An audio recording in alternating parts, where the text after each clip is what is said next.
Bien, esta mañana Dios les bendiga a todos nuestros estudiantes del curso de Teología Sistemática. Hoy vamos a continuar, hacia la voluntad del Señor, vamos a continuar con el capítulo 6 de nuestro manual de Teología Sistemática que habla acerca de la doctrina del Señor Jesucristo o teológicamente hablando, la cristología.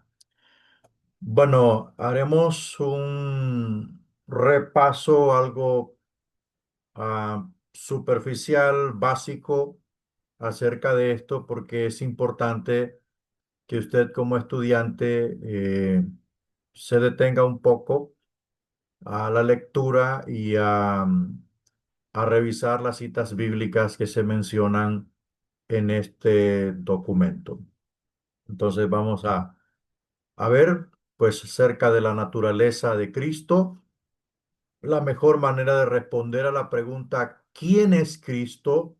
Es dando a conocer y explicando los nombres y títulos por los cuales es conocido. Primero, el primer título que encontramos en la Biblia es Hijo de Dios, o sea, eso está enmarcado dentro de la deidad. De la misma manera que la frase Hijo del Hombre significa nacido de hombre, así también Hijo de Dios significa nacido de Dios. De ahí que este título proclame la deidad de Cristo. A Jesús jamás se le denomina un Hijo de Dios, en el sentido general en que los hombres y los ángeles, según lo menciona Job 2:1, son hijos de Dios. Es el Hijo de Dios por excelencia, en sentido especial y único, según la descripción que Jesús nos hace en las Sagradas Escrituras. Bueno, este título está enmarcado dentro de la deidad o la divinidad, el Hijo de Dios, único en su naturaleza, comparte la misma esencia del Padre, distinto en físico, pero comparte la misma esencia del Padre. No, no se sabe cómo, cuándo, pero lo que sí se sabe es que Jesucristo es el Hijo de Dios. Y a esto añadimos la conciencia que Cristo tenía de sí mismo. Esta conciencia consistía en que el Señor, pues, desde su niñez se encontraba, a esos los 12 años se encontraba en el templo cuando dijo, en los negocios de mi padre me es necesario estar. Entonces, se puede entender que él tenía conciencia plena quién era su padre y de quién era hijo, ¿verdad? Sus padres terrenales eran José y María, pero el padre que en verdad lo engendró, que él es su padre por naturaleza, era Dios, ¿verdad? Entonces, a esto podemos explicar que él siempre tuvo conciencia de quién era su padre. Las afirmaciones de Jesús se identificó plenamente con las actividades divinas. Bueno, dijo, mi padre hasta ahora yo trabajo y hasta ahora trabaja y yo también. Esas prerrogativas nos demuestran que afirmaba Jesús con palabras contundentes, seguras de quién era él y quién era su padre, ¿verdad? Entonces, afirmó revelar el ser del Padre mediante sí mismo. Asumió prerrogativas divinas como la omnipresencia, ¿verdad? El poder de perdonar los pecados, el poder para resucitar los muertos. Se proclamó a sí mismo el juez y árbitro del destino del hombre. Demandó una rendición y fidelidad que solamente Dios podía reclamar.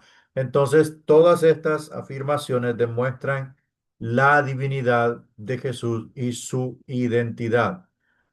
En cuanto a la autoridad de Cristo, uno nota ausencia completa de expresiones tales como según opino, quizás, creo que, supongamos.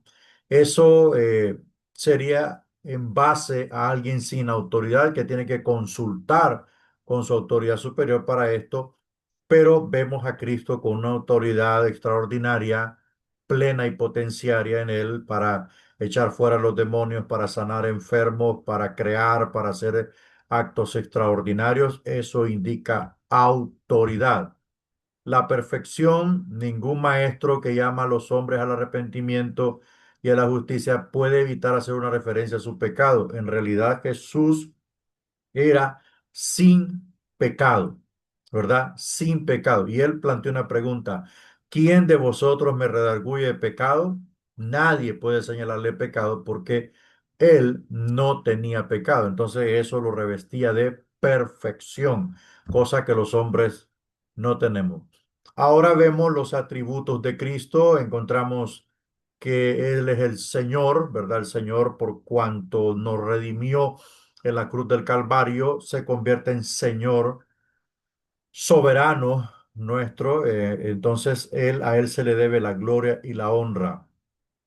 La deidad, el título de Señor, también implica deidad, ¿verdad? Este es un acto de divinidad, de la divinidad, un ser infinito, un ser omnipresente, omnisciente, omnipotente, omnividente. Jesús lo sabe todo, lo conoce todo, lo ve todo, es eterno, es perfecto. Él es el Señor de nuestras vidas por cuanto es la deidad. En cuanto a la exaltación, en la eternidad Cristo posee el título de Hijo de Dios, ¿verdad? En virtud de sus relaciones con Dios. En la historia se ganó el título de Señor, muriendo y resucitando por la salvación de los hombres. Fue siempre divino por naturaleza y se convirtió en Señor por su obra. El Señor fue 100% hombre y 100% Dios.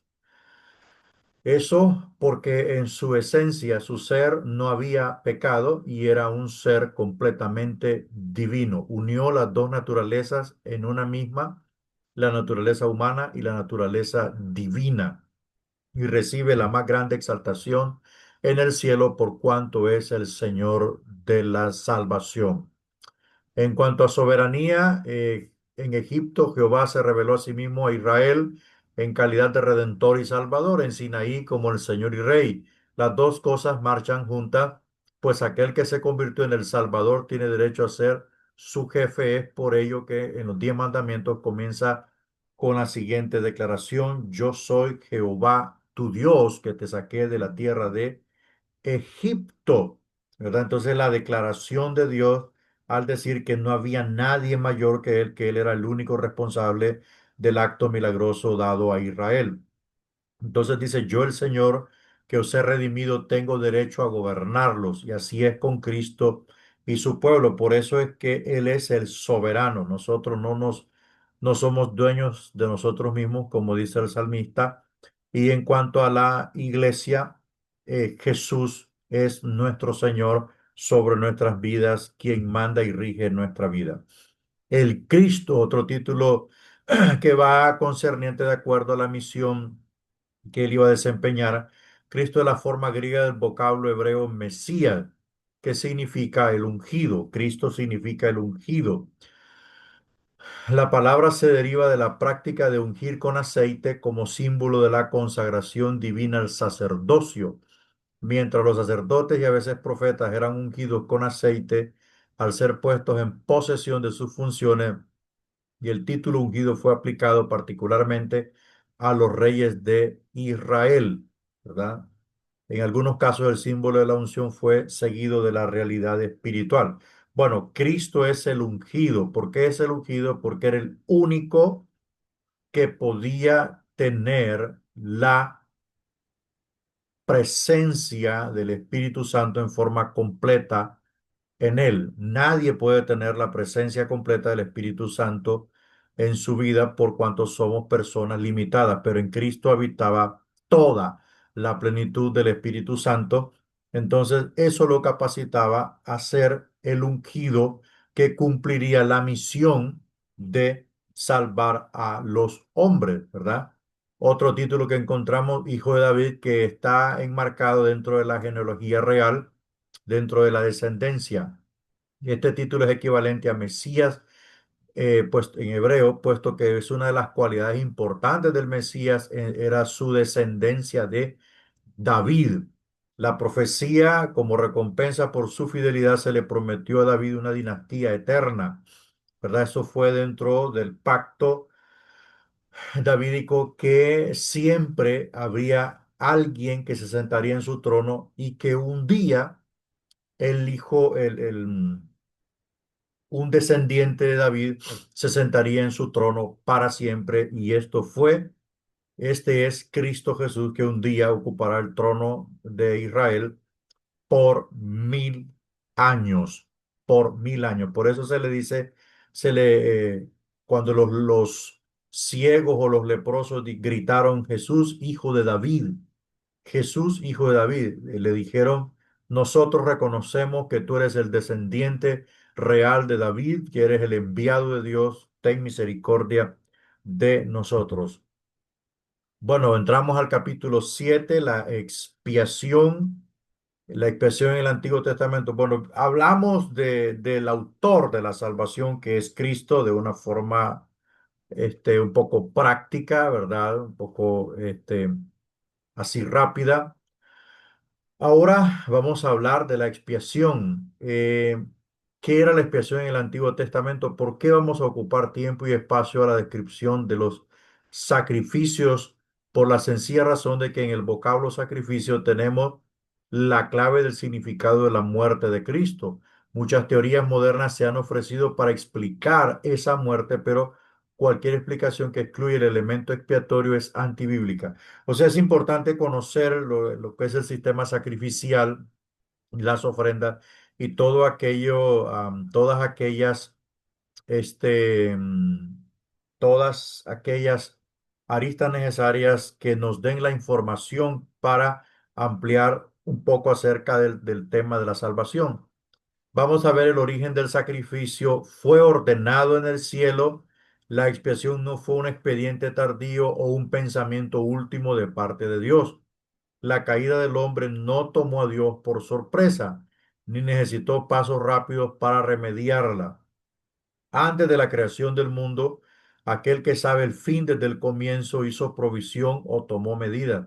O sea, Dios se preparó, Dios sabía lo que iba a hacer el hombre, Dios conocía lo que el hombre iba a cometer. Entonces, por tanto, se preparó un cordero que sin mancha y sin pecado, perfecto, que pudiera eh, pagar el precio por el género humano, ¿verdad? Porque eso fue establecido así, que el derramamiento de la sangre inocente era en rescate, en pago por el rescate de la vida, ¿verdad? De otro. Entonces, Dios se preparó un cordero para que cuando se llegase el tiempo adecuado, el tiempo preciso por Dios, esto llegara a ocurrir y así salvar al género humano. Fue ordenado en el cielo, pero fue instituido en la tierra, puesto que centenares de años transcurrían antes de la consumación del sacrificio. ¿Qué debía el hombre pecador hacer mientras tanto? Desde el comienzo ordenó una institución que prefigurara el sacrificio, y asimismo se convirtió en un medio de la gracia para el arrepentimiento, para el arrepentido creyente. Nos referimos a los sacrificios animales, una de las más antiguas de las instituciones humanas. La primera mención de un animal sacrificado ocurre en el tercer capítulo de Génesis, que es cuando Dios confronta el pecado de Adán y Eva y los ve vestidos de hojas, ¿verdad? De higuera. Entonces eso lo podemos interpretar como aquellos recursos humanos para poder tapar su pecado o expiar su pecado, pues, puesto que son recursos humanos, no son aceptables ante Dios, solo lo que Dios provee para cubrir el pecado es lo valedero. Entonces, por eso Dios les hizo túnicas de pieles de animal, ¿verdad? Ahí vemos la primer víctima que es sacrificada por el hombre para la salvación del hombre, y es así como Dios de la piel de ese animal hizo ropa y así tapó la vergüenza de la desnudez de la pareja. Esto quiere decir que Dios es el único que provee los medios correctos para expiar el pecado. Entonces fue instituido en la tierra, nadie podía acercarse a Dios sin sangre, ¿verdad? ¿Por qué? Pues porque se pecó desde el principio y lo único que puede expiar el pecado es la sangre. Los sacrificios del Antiguo Testamento eran buenos, de otra manera no hubieran sido divinamente ordenados.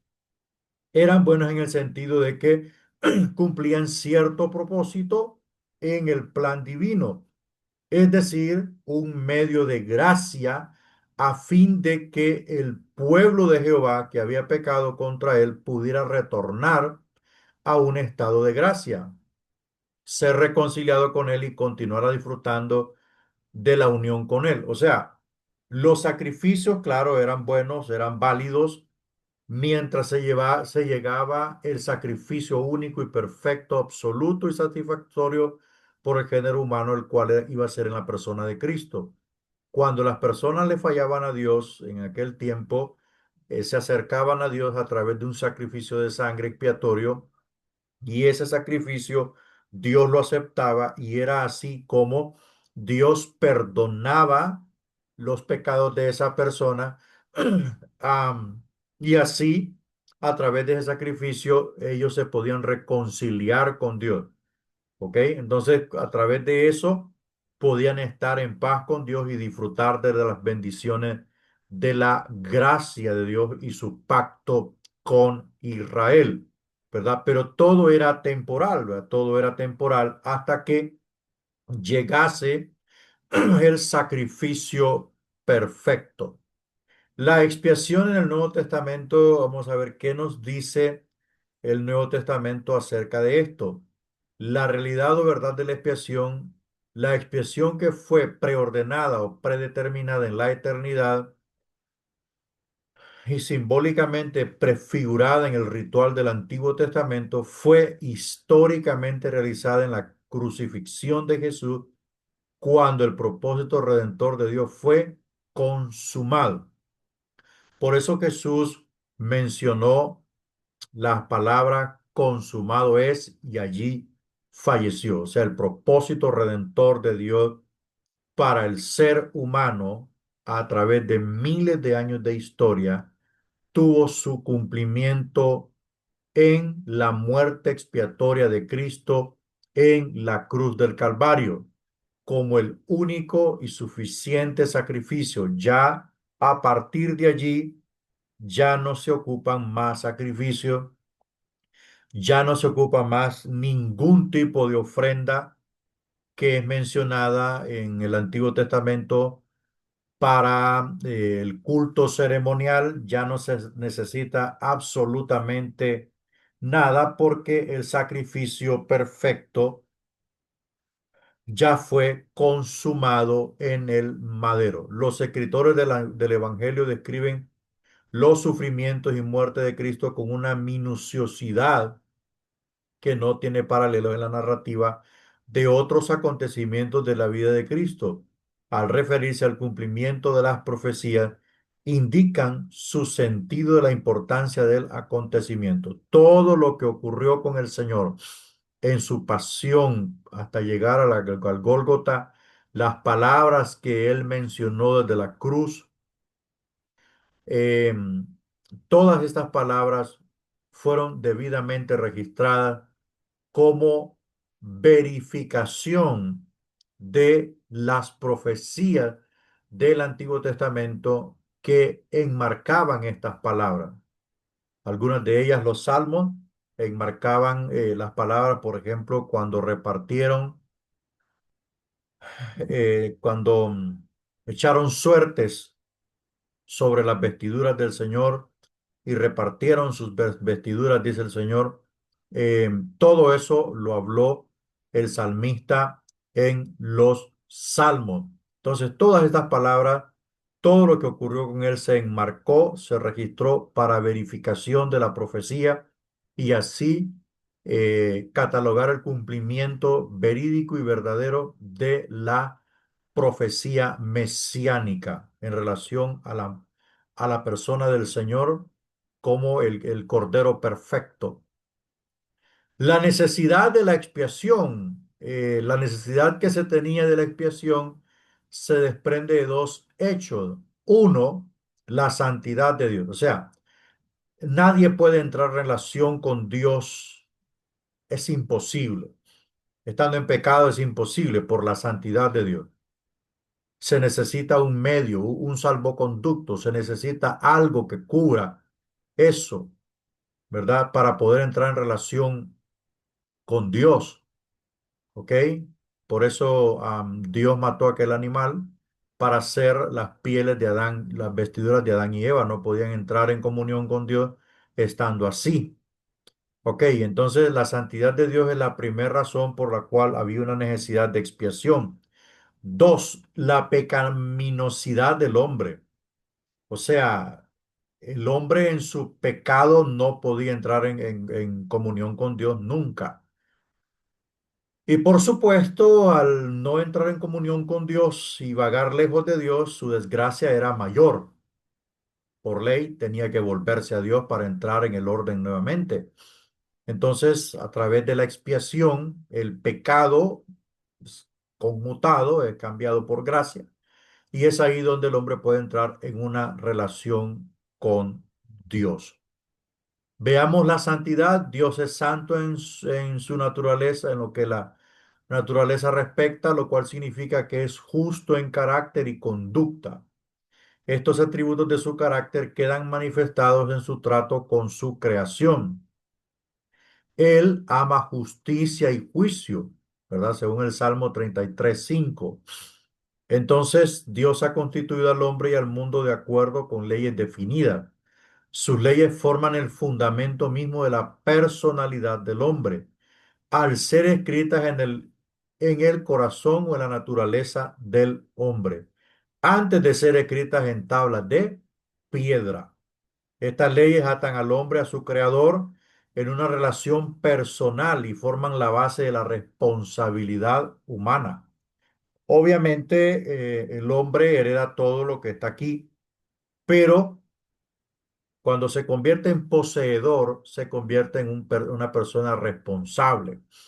Entonces, Dios delegó al hombre el gobierno sobre la tierra, el representarlo en la tierra, ¿verdad? Eso mismo demandó una responsabilidad. Y la responsabilidad era cuidarse, no comer del árbol prohibido, era mantenerse dentro del orden de Dios. Cuando eso se violentó, entonces incurrió en pecado y por lo tanto la ley que Dios había establecido para el hombre fue rota por su misma santidad, que ya dijimos que es perfecto en carácter y conducta, en justicia. Entonces Dios mismo provee una vía para que el hombre pueda nuevamente volverse a su creador. Y esa vía es la expiación del pecado a través de Cristo el Cordero Perfecto. Es ahí donde el hombre también no solamente vence al pecado una vez, sino constantemente. Y esto le provee también la santificación, porque la salvación está en tres partes: justificación, santificación y regeneración. Entonces, estas tres facetas se están cumpliendo en el hombre para poder entrar en alineamiento con la santidad de Dios. La misma santidad de Dios nos impide acercarnos estando en pecado. ¿Qué pasa con la pecaminosidad del hombre? Esta relación está empañada por el pecado, que es una perturbación de la relación personal entre Dios y el hombre. Es violencia hecha a la constitución. por así decirlo, bajo la cual Dios y el hombre viven. De la misma manera que la infidelidad viola el pacto según el cual vive el esposo y la esposa. Mas vuestras iniquidades, dice la Biblia, han hecho división entre vosotros y vuestro Dios. O sea, el pecado prácticamente destruye todo contacto, todo nexo con Dios. Entonces, por lo tanto, esta pecaminosidad debe de ser corregida porque sí tiene una corrección. Y esa corrección es a través de Cristo. ¿Qué pasa con la ira? El pecado es esencialmente un ataque contra el honor y la santidad de Dios es rebelión contra Dios, es la palabra más definida. Pues al pecar voluntariamente el hombre escoge su propia voluntad en vez de la de Dios y por el momento se convierte en ley para sí mismo. Mas si Dios permitiera que su honor fuera atacado, entonces dejaría de ser Dios. Su honor demanda la destrucción de aquel que lo resiste. Su justicia demanda satisfacción de la ley violada. Su santidad reacciona contra el pecado. A esta reacción se le describe como ira. Entonces, como Dios es justo, perfecto en justicia, em, provee el medio de escape, provee el medio de salvación. Cuando esta provisión de Dios es ignorada, entonces su justicia se perfecciona al castigar al rebelde, ¿verdad? Al pecador que rechaza los medios salvatorios o salvíficos de Dios. El pecador rechaza esto, le da la espalda a Dios, entonces la misma justicia de Dios se desemboca en lo que se le llama la ira de Dios que un día será derramada sobre el género humano. ¿Qué pasa con la propiciación? Vamos a ver qué es esto. El vocablo propiciación procede, según se cree, de la palabra latina prope, que significa cerca. De ahí que el vocablo signifique reunir o crear un ambiente favorable para la reconciliación, lograr con éxito la reconciliación. Por eso la Biblia dice, sé propicio a mí, a mis pecados, ¿verdad? O sea, ayúdame a limpiar mis pecados. El sacrificio de la propiciación aproxima al hombre a su Dios, lo reconcilia con él, expiando sus transgresiones y ganando el favor y la gracia divina. Dios, inspirado de misericordia, acepta el don de la propiciación y restaura al pecador a su amor. Recuerde que todo esto es el único que suple la propiciación es Dios, ¿verdad? O sea, el único que provee este medio es Dios, nadie más. Este es también el sentido del vocablo griego empleado en el Nuevo Testamento. Propiciar significa aplacar la justa ira de un Dios santo mediante el ofrecimiento de un sacrificio expiatorio. Se describe a Cristo como propiciación. Ahí está la cita bíblica según Romanos, Primera Juan, etcétera, etcétera. El pecado mantiene al hombre lejos de Dios, pero Cristo ha tratado de tal forma con el pecado en favor del hombre que su poder de separación ha sido anulado. El apóstol Pablo en el libro de Efesios dice que hemos sido reconciliados, o en Colosenses dice que hemos sido reconciliados. Entonces, el punto es de que el acto de propiciar o el acto de facilitar el medio para la reconciliación, para anular la distancia, para anular la enemistad, solamente lo provee Dios. O sea, vemos acá la inoperancia manifestada del hombre en este punto. En el aspecto de la salvación, el hombre no puede hacer más que arrepentirse. Nada que el hombre haga puede facilitar la salvación. Dios la propuso, Dios la dio, Dios la entregó, Dios la ha puesto a la mesa para que todo el género humano la tome, por cuanto Él es nuestra propiciación. Vamos a ver qué significa el término sustitución. Los sacrificios del Antiguo Testamento fueron de carácter sustituidor. Se consideraba que hacían en el altar por el israelita lo que éste no podía hacer por sí mismo. El altar representaba a Dios, el sacerdote representaba al pecador, la víctima era el sustituto del israelita o del pecador, aceptada en lugar de él. De igual manera, el Señor Jesucristo efectuó en la cruz del Calvario lo que nosotros no podríamos haber realizado por nuestros medios. Y cualquiera sea nuestra necesidad, somos aceptos por causa de Él o en consideración a Él. Entonces, aclaramos el vocablo sustitución. Eh, Nosotros debíamos pagar con nuestra vida por nuestro pecado, pero en lugar de morir nosotros, murió uno. Y ese uno se llama Jesucristo, al cual Dios lo vio y lo designó como el Cordero perfecto, que satisfacía la voluntad salvicia de Dios, que llenaba los requisitos de Dios y que podía cumplir la misión al no ser o al ser sin pecado, ¿verdad? Entonces, la sangre perfecta, pura y santa de Cristo fue derramada en la cruz por los pecadores nosotros. Él muere sustitutivamente por nosotros o muerte vicaria. La eficacia de la expiación. ¿Qué hace para el hombre la obra expiatoria de Cristo? ¿Qué produce? Uno, perdona la transgresión. O sea, todos nacemos en pecado. Todos nacemos en pecado, pero hay una edad en la que somos inocentes, que es en el estado de la infancia. Una vez tomamos conciencia, empezamos a reaccionar al mundo de forma consciente y empezamos a hacer cosas malas, nos volvemos responsables de nuestro pecado.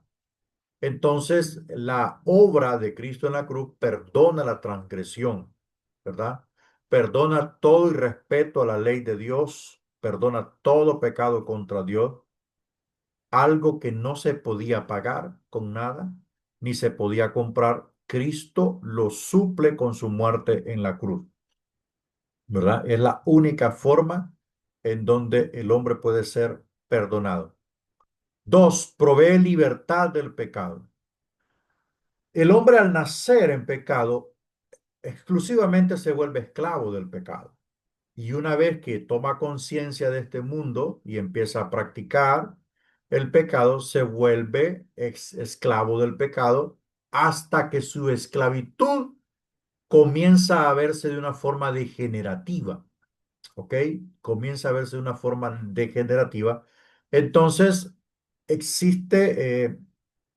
hay necesidad de ser perdonado. ¿Ok? Hay necesidad de ser limpiado, de ser libertado de esta esclavitud y solamente Cristo lo puede proveer con el poder con el cual él derrotó al diablo y a la muerte. Otro beneficio, liberación de la muerte. La muerte tiene un significado físico y otro espiritual. En virtud de su significado físico denota el cese de la vida física como consecuencia. Ahora, hay una muerte aquí que es en sentido espiritual, como la pena asignada por Dios al pecado humano. La palabra expresa la condición espiritual de separación de Dios. Esa es muerte espiritual. Y la desaprobación divina. Al morir sin haberse reconciliado con Dios, el impenitente permanece separado del Señor en el otro mundo y la eterna separación es conocida como la segunda muerte. Bueno, la muerte física, eso es inevitable. Del polvo fuiste tomado, al polvo volverá. Eso es inevitable. Pero la muerte espiritual que los hombres sin Cristo tienen puede ser librado al tener un encuentro con el autor de la vida. Su vida espiritual se activa conforme a la imagen del que lo ha creado Entonces, por lo tanto, hay una solución a esto y a la muerte eterna o la condenación eterna al infierno. Solamente Cristo, ¿verdad? Con su salvación puede librar al hombre de semejante castigo. El don de la vida eterna. Cristo murió por nosotros, nos regala la vida eterna, pone la vida eterna a nuestra disposición. Debemos prevalecer, debemos perseverar en Él hasta que Él venga por nosotros o la muerte nos haga presentarnos ante el Señor. Es un regalo de su gracia, es una provisión divina de su muerte en la cruz del Calvario. Cuando nosotros estábamos muertos en delitos y pecados, estábamos alejados de Dios, fuera del plan de Dios, pero al arrepentirnos de nuestros pecados y de recibir al Salvador en nuestras vidas, heredamos el don de la vida eterna. Llegamos hasta aquí, estimados hermanos. Nuestro próximo capítulo será el capítulo 8 en nuestra próxima videoclase. Por favor, consulte la cita bíblica para un mejor aprovechamiento eh, de la clase, ¿verdad? Así es que Dios le bendiga y cuídese, ¿verdad?